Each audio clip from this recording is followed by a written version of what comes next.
Oh, hello, my Belfast 1000 Nation. How is everyone doing today? It's been a busy day. I had time to do jack. Barely. This video, I'm sorry, it is like, it's been chaos. But we're here now. So, we are back with the Mr. Ballin video. This one is titled, "This shopper got caught doing something evil. Mature audiences only." Now, see, it worries me when he says mature audiences only, because we all love Mr. Ballin. We all know how stories go. You know, they start off delightful and somehow take a dark, deranged twist. So whenever he actually says mature audiences, it's a little, it's terrifying. It is freaking terrifying. All right, let's just get into it. Go ahead. Turn them lights down low. Put on something comfy. Cut up with something special. Let's get spooky. Or in general, just totally freaked out over whatever he's talking about. Whichever.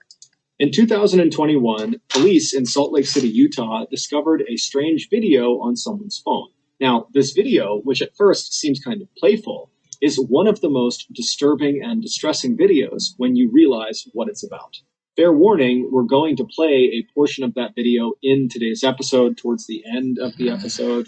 And also, fair warning, the ending to this story is just totally heartbreaking and brutal. So viewer discretion is advised. But before we get into today's story, if you're a fan of the strange, dark, and mysterious delivered in story format, then you've come to the right place, because that's all we do, and we upload once or twice every week. So if that's of interest to you, please move into the room directly above the like buttons apartment and immediately begin hosting tap dancing classes in your apartment.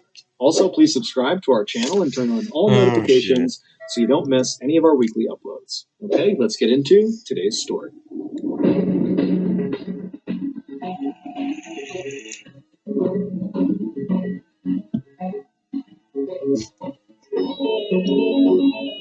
Caught in 4K.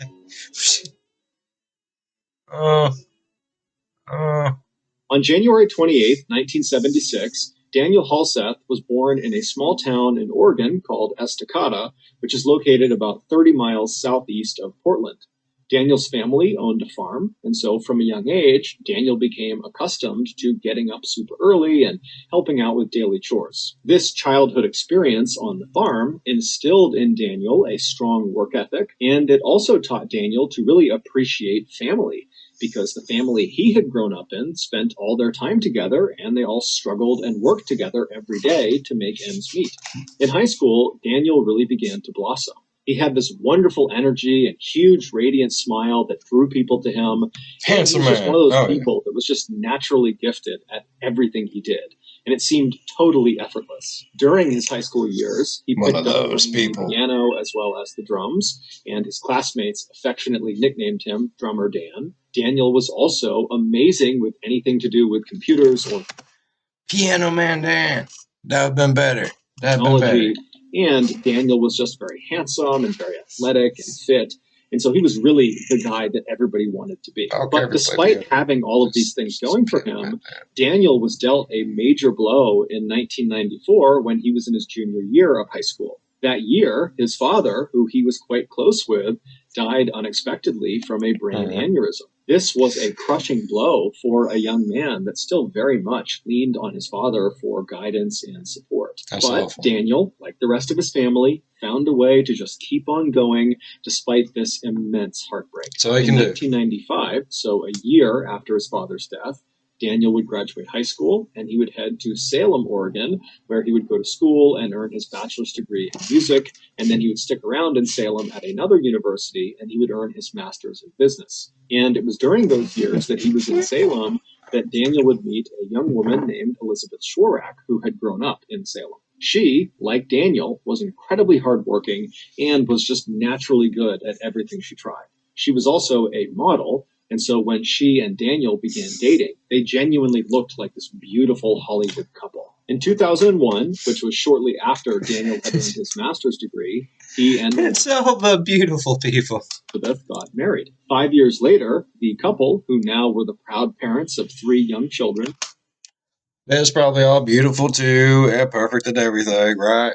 2 girls and a boy, They moved to Las Vegas because Daniel had found work there. Daniel had founded this computer IT company because he was so skilled with computers, and it was really starting to thrive, and many of his clients were in or around Las Vegas. But just a few years after getting settled in Las Vegas, it would be Elizabeth's career ambitions that would take center stage in the family. Elizabeth had always wanted to get into politics, and in 2010, she decided she would run for a state Senate seat in Nevada.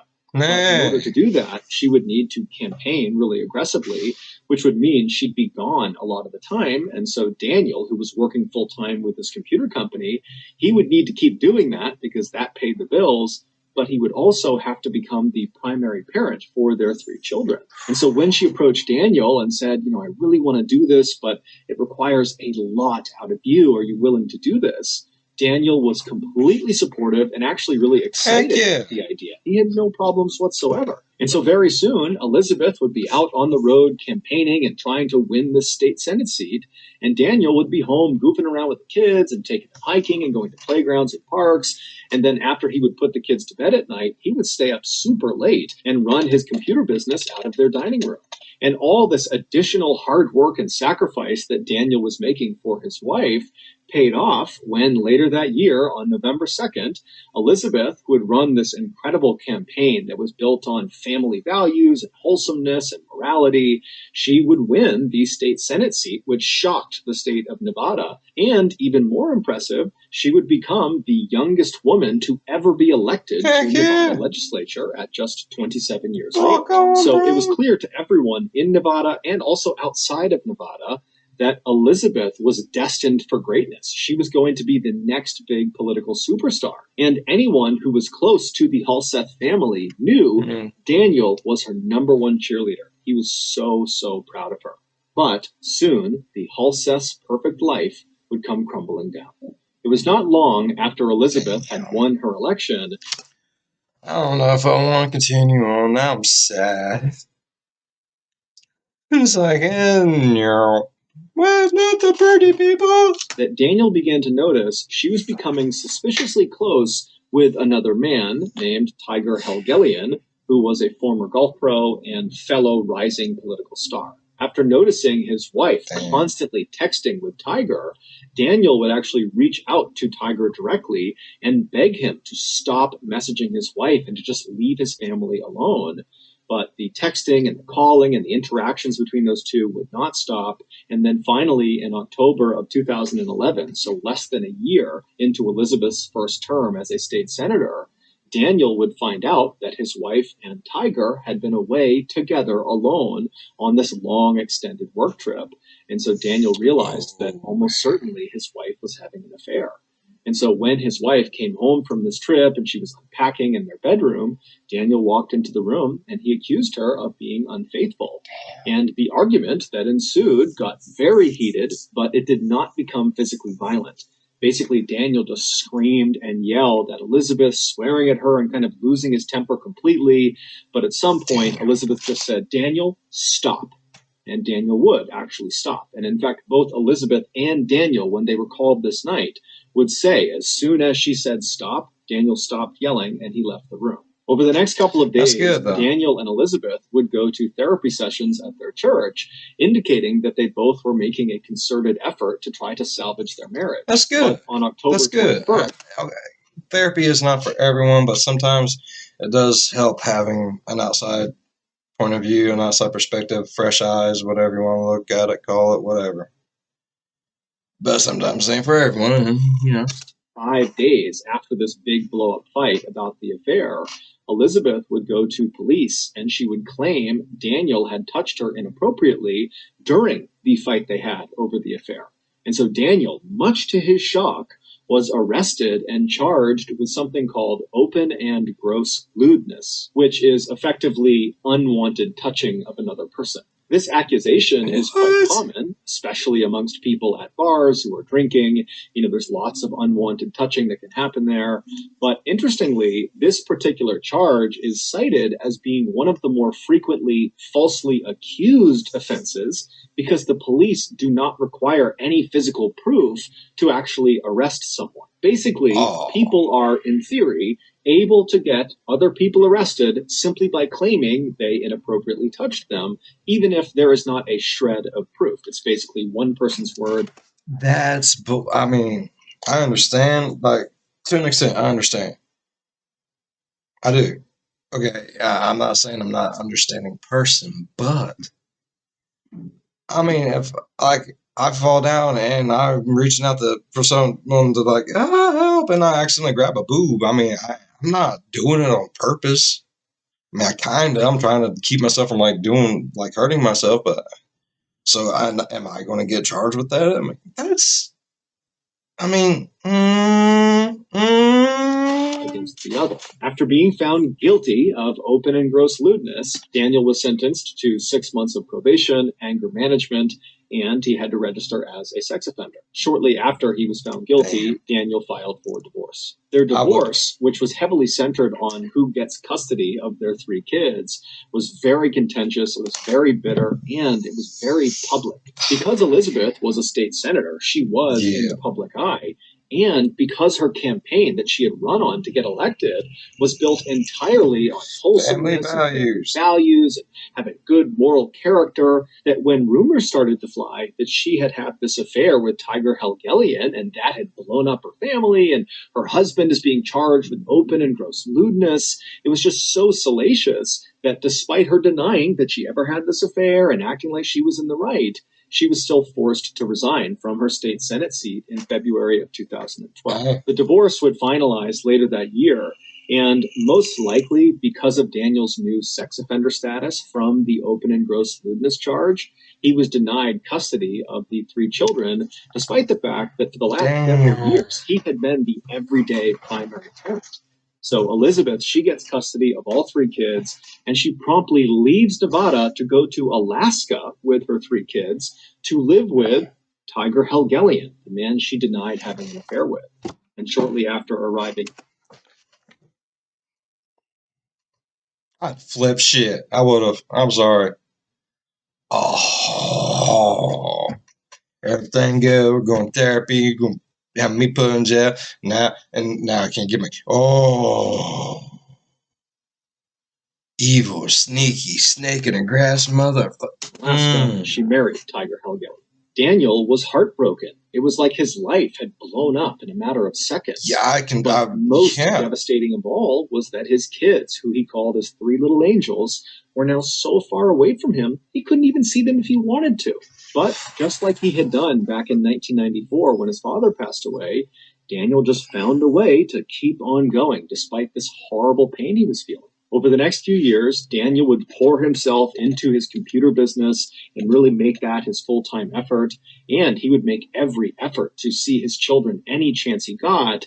But because his relationship with his ex-wife Elizabeth was not good, it was really difficult to see his kids. Eventually, Daniel would meet another woman named Bogdana, and they would actually get married. And when that happened, it seemed like in the eyes of Daniel's family, he was starting to kind of finally get his life back on track. Yeah. Around this time, Daniel began sharing more and more of his life on his social media channels. And every post he made, and he made lots of them nearly every day, were so overwhelmingly positive and optimistic. And it really showcased his wonderful personality that was all about lifting up your fellow person and just being a good human being. And he also posted loads of videos of him goofing around with his 3 kids because he adored his kids. They were the most important thing to him by far. But despite having this very cheerful outward presence on social media, privately, Daniel was dealt yet another very difficult blow in 2019 when his marriage to Bogdana, his second wife, fell apart. And so once again, Daniel was all alone. His social media posts around the time of the second divorce remained positive and very optimistic. Shit. I wouldn't want to trade places with this man for anything in the damn world. Good Lord. His life's a country song. For the most part, but anytime you saw an image of Daniel actually facing the camera, you could just see a distinct sadness in his eyes. But just as quickly as it seemed like once again Daniel's life was just going to crumble, something truly amazing happened for Daniel. Daniel's first ex-wife, Elizabeth, and their 3 kids decided to leave Alaska and come back to Nevada and resettle in Las Vegas. This was not because Elizabeth wanted to rekindle with Daniel. No. It was just because she and the kids liked living in Las Vegas and wanted to come back. And as soon as they were back, Daniel suddenly got to see his kids all the time. He was so excited, so happy. In fact, by late 2020, Daniel's youngest daughter, Sierra, who was 16, she had basically just moved in with Daniel, even though, legally speaking, she was not supposed to be doing that, and her mom, Elizabeth, was totally unhappy about it. But regardless, that was just how it was. She was living with Daniel. In August of that year, so around the time that Sierra had basically moved back in with Daniel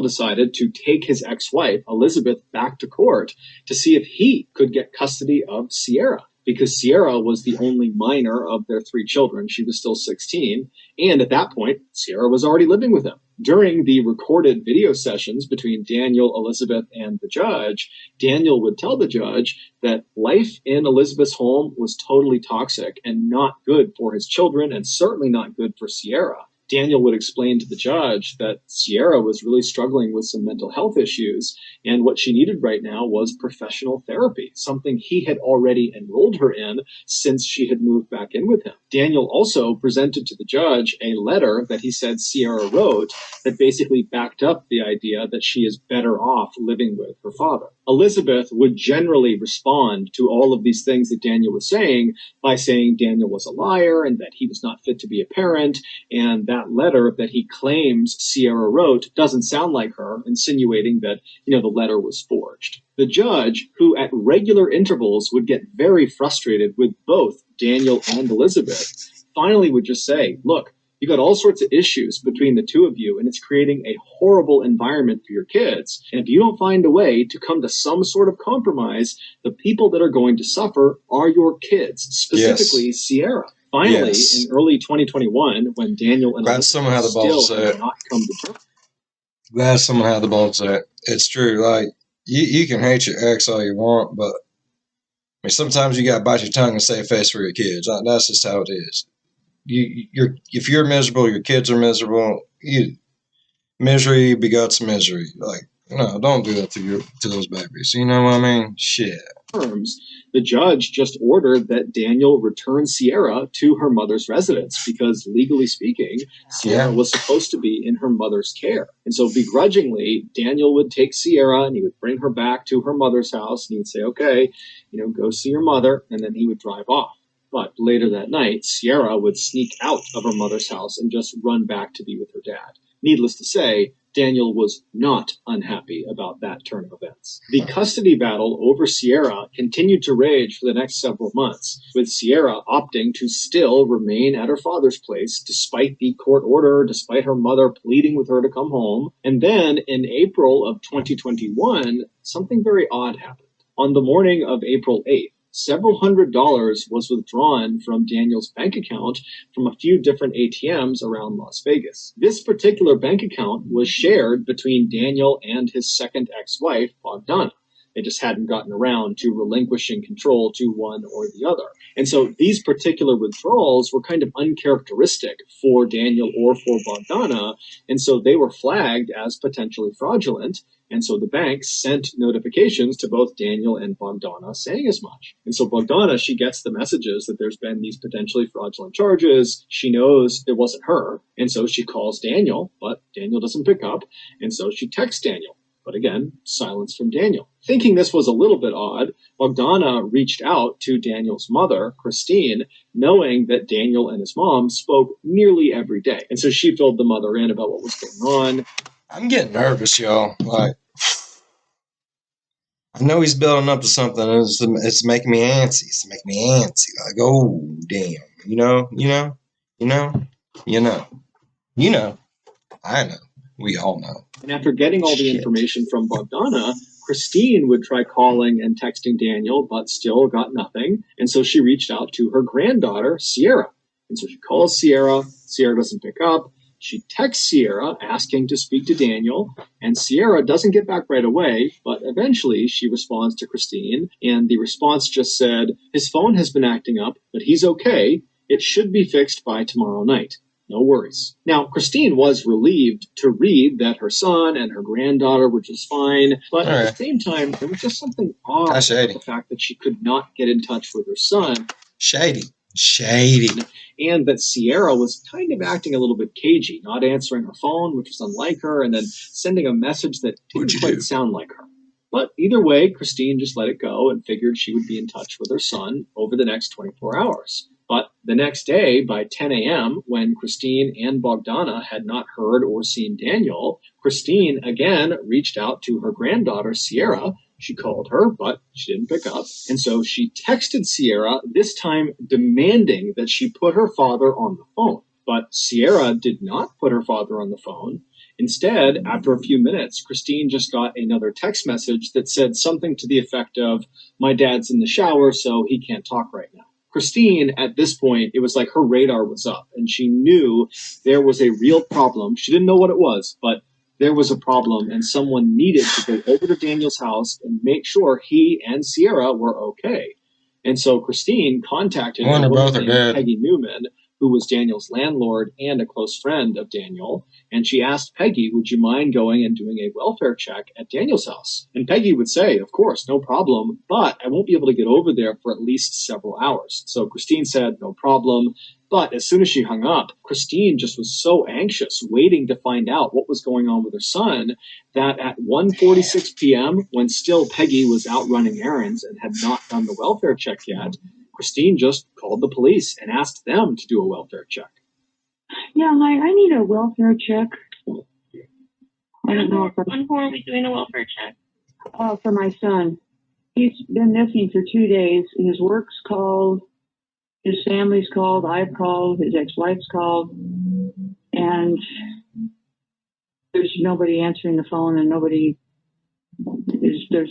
there's nothing. Nobody can get a hold of him, and then his work called, and they can't get a hold of him, and it's really, he just doesn't act like this. But as it would happen, just a few minutes after Christine placed that 911 call, Peggy Newman and a friend of hers actually arrived at Daniel's residence ahead of the police. And so when they got there, they hopped out of their car, they walked up to the front door, and as they're knocking on the front door, they look over into the driveway and they see Daniel's car, which was a blue Nissan Altima, is not there. And so they're knocking, they're seeing the car's not there, it's totally silent in the house. And so Peggy, she reaches down and she tries the doorknob and she finds it's unlocked. So she twists the knob, she opens the door, and she and her friend step inside. Just minutes later, Peggy and her friend would come running out of the house, and Peggy would call 911 because the police weren't there yet, and she would frantically try to describe to the dispatcher what she had just seen. 24 hours earlier. Hold on.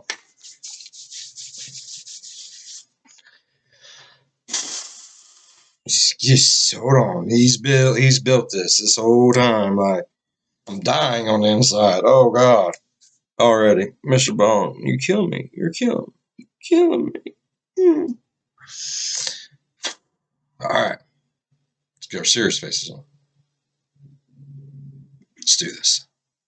A man and a woman were spotted on surveillance camera withdrawing cash from several Las Vegas ATMs using Daniel's debit card. Those were the withdrawals that had been flagged as fraudulent and tipped Bogdana off that something could be wrong here. After those withdrawals, the man and the woman were spotted again on camera going into a Las Vegas supermarket called Winco, and inside they would purchase a few items using Daniel's debit card, and then they would leave and they would head to a Las Vegas Home Depot where once again they'd be caught on camera purchasing a few items using Daniel's debit card. After these purchases, the man and the woman would make their way to Daniel's residence, where they would spend the night. The following morning, Daniel's blue Nissan Altima car was spotted leaving Las Vegas at around 10:20 in the morning. That was about 3.5 hours before Peggy Newman and her friend went into Daniel's residence and then quickly turned around and ran out and called 911. When police finally did arrive at Daniel's residence on April 9th, and they pulled up and they saw Peggy Newman and her friend totally ashen-faced and pacing on the sidewalk, the police would get out, they would talk to those two, they would go inside of Daniel's residence, and they would see the horrible thing that Peggy and her friend had also seen. But the police could not make sense of what they were seeing. It really just did not add up. Then, 4 days later, on April 13th, police in Salt Lake City, Utah, just happened to find the man and the woman that were seen on camera on April 8th using Daniel's debit card and going to the Winco. Oh my God, he's killing me. Oh. In the Home Depot. The police, they just happened to find these people on a bus in Salt Lake City. And after going through the man and the woman's belongings, including their phones, the police would discover a video that these two had taken of themselves in the last couple of days that explained what was inside of Daniel's house. Welcome back to our YouTube channel. Day 3 after murdering somebody. Whoa! Don't put that on camera. It was worth it. The young man and the young woman you just saw joking on camera about murdering someone were 18-year-old Aaron Guerrero and his girlfriend, 16-year-old Sierra Halsek, Daniel's youngest daughter. Allegedly, on the morning of April 8th, after Aaron and Sierra had pulled all that money out of all those different ATMs, they had gone to the Winco and purchased disposable gloves and bleach and drop cloths, and they'd gone to the Home Depot and purchased a circular saw and saw blades and lighter fluid. And then they headed for Daniel's house. It's not been made public what actually occurred inside of Daniel's residence, but we can make a few assumptions. Daniel adored his children. There was no act there. He truly loved his children. I need a moment. Oh. His own baby did it. Hey, welcome to our YouTube channel. Day 3 after killing somebody. Oh my God, it's like that damn movie, Spree. Oh shit. So it would never cross his mind that one of his children or one of the... If y'all haven't seen it, watch it. It's dumb. Oh my God, it's so dumb. But their significant others would ever want to hurt him. And so when Sierra and Aaron went inside of Daniel's house, it would have been extremely easy to sneak up on Daniel or just kind of catch him off guard because he's not looking to put up a fight. He thinks he's around people that love him and respect him because he loves and respects them. But however the young couple did it, they would inflict up to 70 stab wounds in Daniel's body, most of which were in the back of his head. And then at some point during this vicious attack, they stuffed Daniel into a sleeping bag, and right in the middle of the living room of his house, they doused him in lighter fluid and lit him on fire. It's unclear what exactly killed Daniel or for how long he was actually conscious and aware of what was happening before he died. But it's very possible that Daniel had at least a small moment in time where he recognized his beloved little angel, Sierra, was actively trying to kill him. After Daniel was either dead or incapacitated, the young couple tossed their pocket knives into the sink, and then they retrieved their circular saw as well as a chainsaw and began attempting to dismember Daniel's body. But they were unable to do it, and so they just kind of set the saws down in the middle of Daniel's home with bits of Daniel stuck on the grooves of the saw. At that point, Aaron and Sierra attempted to destroy evidence inside of the house by scrubbing everything down with bleach, but it was totally ineffective. And so at that point, the couple decided they would just burn the entire house down, and that would destroy all the evidence. And so around the time that Christine texted Sierra and demanded to speak to Daniel, and Sierra wrote back, "Oh, he's in the shower, he can't talk to you right now," that was probably around the time that Sierra and Aaron were actively trying to burn the house down. But the fire they set was just not very big, and it kind of smoldered out. And so they would just kind of leave all of the evidence all over Daniel's house, and they would leave Daniel's destroyed and burned body kind of propped up against the door leading into the garage. And they would just leave the house, hop in Daniel's blue Nissan Altima, and at around 10:20 in the morning, they would leave Las Vegas. The only reason police were able to apprehend Aaron and Sierra in Salt Lake City a few days later was because the couple had made their way to Salt Lake City and hopped on a bus, and Aaron had not paid the fare. He had just snuck onto the bus. And so at some point, the transit authority had come through the bus, and they were asking people to show their tickets, and Aaron didn't have one. And so when they discovered this, they asked for his name, and when they entered his name into their system, it popped up that the Las Vegas PD were actively searching for him. While only Sierra knows why she turned on the one man who would forever love her and would forever support her, What we do know is around the time that Daniel and Elizabeth had gone back to court and they were having those virtual meetings with the judge to decide who was going to have custody over Sierra, Sierra had begun dating Aaron, and she had fallen totally in love with him, and it seemed very much like Aaron had totally fallen in love with her. And somehow Daniel caught wind of the fact that Aaron and Sierra were planning to run away secretly and go move to Los Angeles. And so when Daniel heard this, he told his ex-wife Elizabeth, and then they would go and talk to Aaron's parents, and they would tell them about this plan to run away. And both sets of parents talked and decided it was in both child's best interest if they stopped seeing each other. And so, starting in early 2021, the parents forbade their child from seeing each other, and that was it. But even though all the parents were involved in this decision, because Sierra was at the time living with Daniel, it seemed like she focused her rage about this decision on Daniel, because he was the one kind of enforcing the rule. And so it's believed in April of that year, Sierra decided she would just have to kill her father in order to get her boyfriend back. In Daniel's obituary, his family very conspicuously left Sierra out, saying that Daniel was survived by 2 loving children, not 3. His family has also come out and publicly stated that they hope Sierra and her boyfriend are given the harshest penalty allowable by law. Yeah. Despite the existence of this confession video that Aaron and Sierra took of themselves talking about murdering Daniel, they have pled not guilty and are currently awaiting trial. Life. 3 lives. So that's going to do it. If you got They don't even deserve to be in prison. They deserve to be under that mother. Son of a bitch. No. Oh.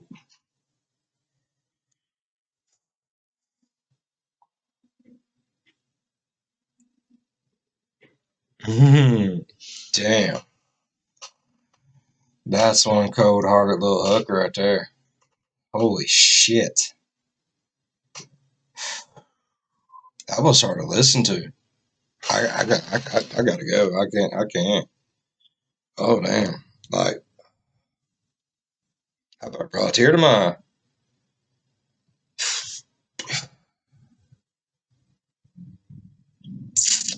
Told you, I don't like the one that says mature audience. Those ones get me. Damn. Alright.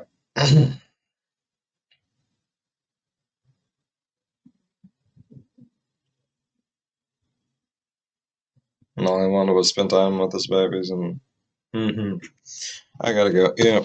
Alright. If you're a fan of the,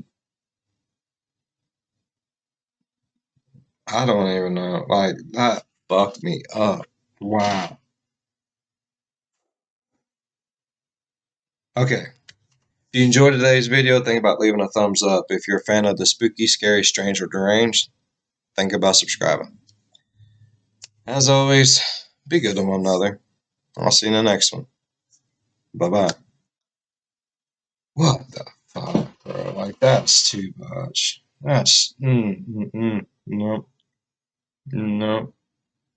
Nope. Death penalty, not even life. I don't know, life. Them getting the living shit out of them every day. There we go.